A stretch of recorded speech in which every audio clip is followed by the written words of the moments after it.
나는 여호와이니라. 아멘. 아멘. 오늘의 말씀은 내 규례를 지킬지어다 라는 말씀으로 오늘의 말씀을 전하겠습니다. 19장의 말씀은 하나님의 백성이 거룩을 실천하는 방법을 더욱더 구체화해서 알려주십니다.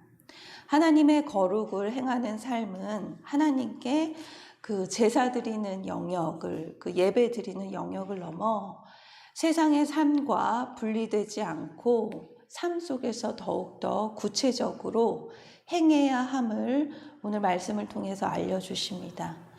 특히 거룩한 삶을 살기 위해 하나님에 대한 사랑과 또 이웃사랑을 어제 말씀을 통해서 묵상을 했습니다. 오늘의 말씀의 시작은 그 생산의 영역에서 성적인 풍습에서 또 이방인과 같은 풍습과 섞이지 않는 순결한 삶을 강조하십니다.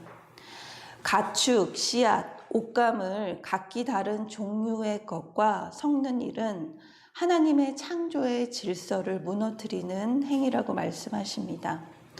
그래서 가축을 다른 종들과 교미시키지 말고 밭에도 두 종자를 섞어서 뿌리지 말고 또 입는 옷조차 그 재료도 다른 두 재료로 만든 옷을 입지 말라고 말씀하십니다.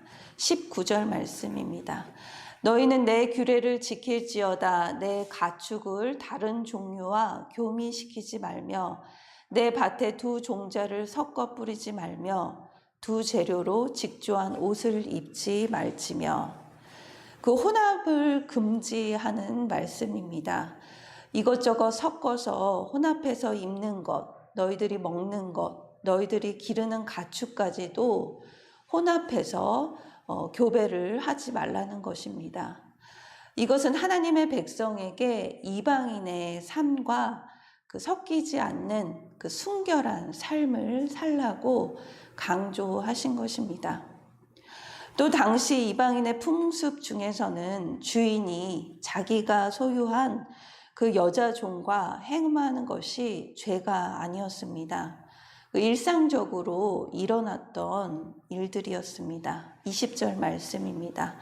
만일 어떤 사람이 다른 사람과 정혼한 여종, 곧 아직 속량되거나 해방되지 못한 여인과 동침하여 설정하면 그것은 책망을 받을 일이니라. 그러나 그들은 죽임을 당하지는 아니하리니 그 여인이 해방되지 못하였기 때문이니라. 하지만 하나님께서는 이 풍습들을 하나님을 섬기는 백성에게 이런 행음은 죄라는 것을 일깨워 주십니다. 이처럼 우리도 세상의 방식을 쫓지 않고 주님이 명령하신 말씀대로 살아야 합니다. 함께 묵상하길 원합니다. 내 속에 세상의 방식과 섞여 있는 부분이 있습니까? 먹는 것, 입는 것, 말하는 것, 행하는 것, 또 성적인 부분에서 내가 단호히 끊어내야 할 세속적인 세계관은 무엇입니까? 하나님은 이스라엘 백성에게 가나안 땅에 들어가 과일 나무를 심으면 그 열매를 바로 먹지 말고 4년을 기다렸다가 5년째 되는 날 먹으라고 하십니다. 23절에서 25절 말씀입니다. 너희가 그 땅에 들어가 각종 과목을 심거든 그 열매는 아직 할례 받지 못한 것으로 여기되 곧 3년 동안 너희는 그것을 할례 받지 못한 것으로 여겨 먹지 말 것이요. 넷째에는 그 모든 과실이 거룩하니 여호와께 드려 찬송할 것이며 다섯째 해에는 그 열매를 먹을지니 그리하면 너희에게 그 소산이 풍성하리라. 나는 너희의 하나님 여호와이니라. 그 땅의 과실조차 거룩해질 시간이 필요하다라는 것입니다. 4년째 온전한 열매를 맺기 시작하면 먼저 하나님께 모두 드리라고 규정합니다. 게다가 하나님은 이스라엘 백성이 고기를 핏째 먹고 또 점을 치고 술법을 행하며 머리와 수염을 특색 있게 꾸미고 딸을 우상에 바치고 미신을 믿는 일 같은 그 가나안 풍습도 금하십니다. 그 이유는 이 모든 행위가 우상 숭배와 연관되어 있기 때문입니다. 우리 성도도 세상 문화에 담긴 우상 숭배와 또 미신을 분별해야 합니다. 함께 묵상하길 원합니다. 내가 큐티의 말씀 예배보다 더 우선시하고 마음을 쓰고 있는 세상 문화는 무엇입니까? 우리는 우리 자녀에게 그것을 또 분별할 수 있도록 지속적으로 전해야 합니다.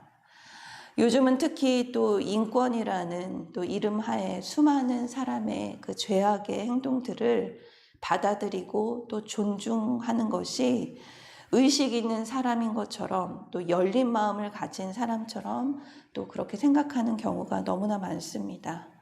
우리 자녀에게 거룩한 것과 또 그렇지 못한 것을 분별할 수 있는 힘을 전해야 합니다. 그러할 때 우리 자녀들이 또 우리가 죄에 전도되는 것이 아니라 거룩을 전하는 인생이 될 줄 믿습니다. 이어 거류민에 대한 이야기를 말씀하십니다. 거류민은 외국인들을 말하는 것입니다. 이들에게 어떻게 대해야 하는지 이 구약 성경에서는 많이 말씀하십니다. 언약의 백성들은 이 거류민들을 대할 때 학대하지 말고 자신이 낳은 자처럼 여겨야 한다고 말씀하십니다. 33절, 34절 말씀입니다. 거류민이 너희 땅에 거류하여 함께 있거든 너희는 그를 학대하지 말고 너희와 함께 있는 거류민을 너희 중에 낳은 자같이 여기며 자기같이 사랑하라. 너희도 애굽 땅에서 거류민이 되었느니라. 나는 너희의 하나님 여호와이니라. 특히 하나님께서 너희도 애굽 땅에서는 거류민이었다고 말씀하십니다. 그들을 자신처럼 대우하고 사랑해야 한다고 말씀하십니다. 애굽 땅의 거류민이었던 그 노예였던 우리를 살려주신 하나님의 은혜를 기억하라는 의미입니다. 은혜를 체험한 사람은 다른 사람에게도 은혜를 베풉니다. 복음을 기쁨으로 받은 사람은 다른 사람에게도 그 복음을 흘려보냅니다. 하나님은 성도가 은혜 받은 자로서 이웃을 사랑하길 원하십니다. 그렇기에 우리도 이런 사랑을 자연스레 실천을 해야 합니다. 함께 묵상하길 원합니다. 내가 오늘 섬겨야 할 연약한 자는 누구입니까?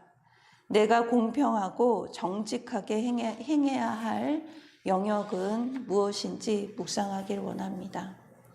저와 여러분이 택함 받은 왕 같은 제사장으로서 오늘도 우리 가정에서, 일터에서 우리와 관계 맺는 또 모든 지체들 가운데, 영역 가운데 하나님의 선한 빛을 전하며 세상과 섞이지 않고 구별되어 승리하는 저와 여러분이 되길 기도드립니다. 다 같이 기도하겠습니다.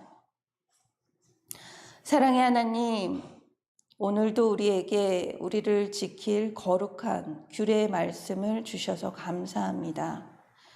말씀에 비추어 보니 하나님의 방식과 세상의 방식을 섞어서 내 편안한 대로 생각하고 행했던 제 삶을 돌아보게 됩니다. 제 속에 세상의 문화와 풍속을 쫓아 기복적인 삶을 살고 싶은 욕심이 있음을 고백합니다. 이제는 말씀으로 돌이켜 단호히 끊길 원합니다. 나의 생각과 가치관을 무너뜨리고 하나님의 거룩한 규례가 세워지길 기도합니다. 오늘도 우리의 가정에서 우리 자녀에게 또 배우자에게 부모에게 또 지체들에게 행하길 원합니다. 오늘도 주님의 정의가 물같이 공의를 마르지 않는 강같이 흐르길 원합니다. 우리를 사용하여 주시옵소서. 감사드리며 예수님의 이름으로 기도드립니다. 아멘. 하늘에 계신 우리 아버지의 이름을 거룩하게 하시며 아버지의 나라가 오게 하시며 아버지의 뜻이 하늘에서와 같이 땅에서도 이루어지게 하소서. 오늘 우리에게 일용할 양식을 주시고 우리가 우리에게 잘못한 사람을 용서하여 준 것 같이 우리 죄를 용서하여 주시고 우리를 시험에 빠지지 않게 하시고 악에서 구하소서. 나라와 권능과 영광이 영원히 아버지의 것입니다. 아멘.